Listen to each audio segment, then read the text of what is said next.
Hello, Community Action Executive Committee.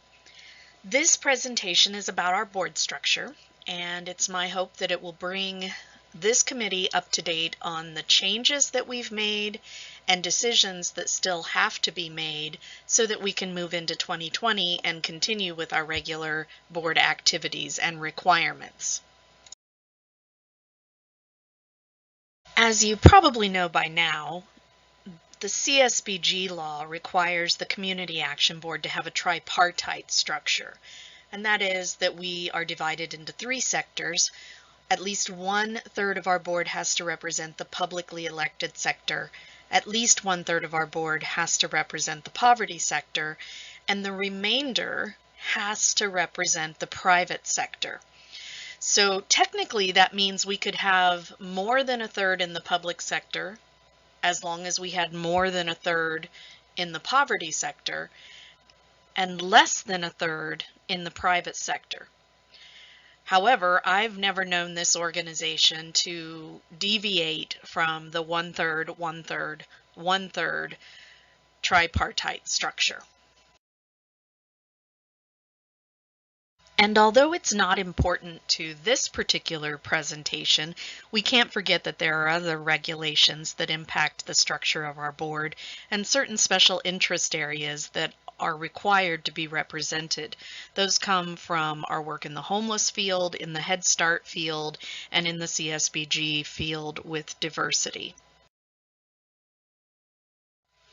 This is how the Community Action Board of Directors looked before May of 2019. We had 33 total seats with 11 representatives in each sector. In May, when it came time for the board to do its annual affirmation of the number of seats on the board, we also looked at vacancies. And it was noticed at that time that we had one vacancy in each of the three sectors.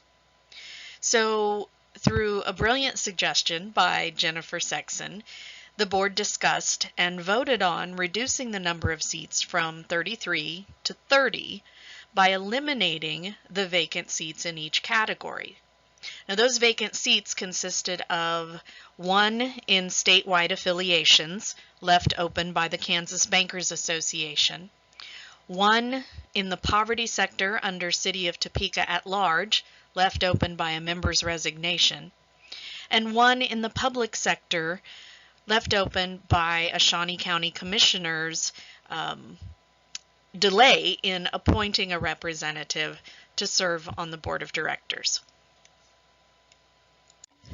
Just a few days after that decision was made, the Shawnee County Commissioner came back and said, "I've made an appointment and I want to be represented on your board of directors."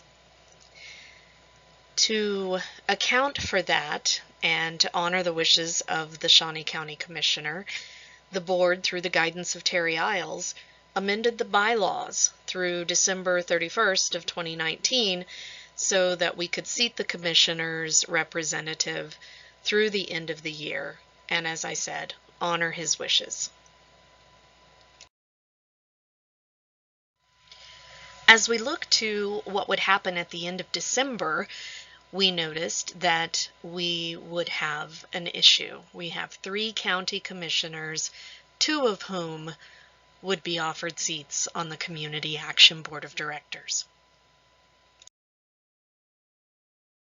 Discussing that problem in an executive committee meeting, we came to the conclusion that we could eliminate the 2nd county commissioner seat, offering the commission itself 1 seat and asking that to be filled by the chair of the Shawnee County Commission. That seemed like a really good solution to that particular issue.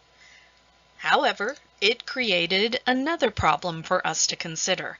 That would leave us with 10 private sector representatives, 10 poverty sector representatives, and 9 public sector representatives. The Governance Committee considered this issue and in June gave a recommendation to the Executive Committee that we go ahead and reduce the number of seats in each sector to 9. and that could be accomplished by eliminating one of the Shawnee County at-large seats in the poverty sector and eliminating the Native American population seat in the private sector. Doing so would bring the board to a total of 27 members, 9 in each sector. Wanting to resolve the issue with the Shawnee County Commissioner appropriately, the Executive Committee tabled the Governance Committee's recommendations. In July, we wound up passing that resolution to seat the Commissioner's representative and amend the bylaws for a period of time, but we've not yet revisited the other decisions that go along with that. So the decision before the Executive Committee now really boils down to how many board members do we want to have on January 1, 2020. If the answer is 30, then we need to address the question about having 2 Shawnee County Commission seats. That could be done by eliminating the second Shawnee County Commission seat and asking the Shawnee County Commission chair to appoint a representative, and selecting a new public entity to fill the 10th seat in the public sector. If the answer is 27, then we need to address the question about the Shawnee County Commission seats and eliminate an additional seat in both the poverty and private sectors. To be clear, this is where we will stand on January 1, 2019. We will have 2 Shawnee County Commissioners with seats on the board.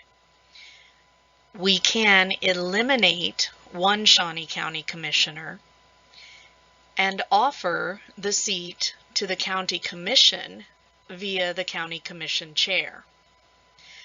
Unfortunately, that takes our numbers from 10, 10, and 10 down to 10, 10, and 9. One option the board could consider is to appoint a new publicly elected official. That would bring the numbers back up to 10, 10, and 10, or a total number of 30 members. Another option would be to remove a private sector and a poverty sector seat, bringing the total number of board members to 27.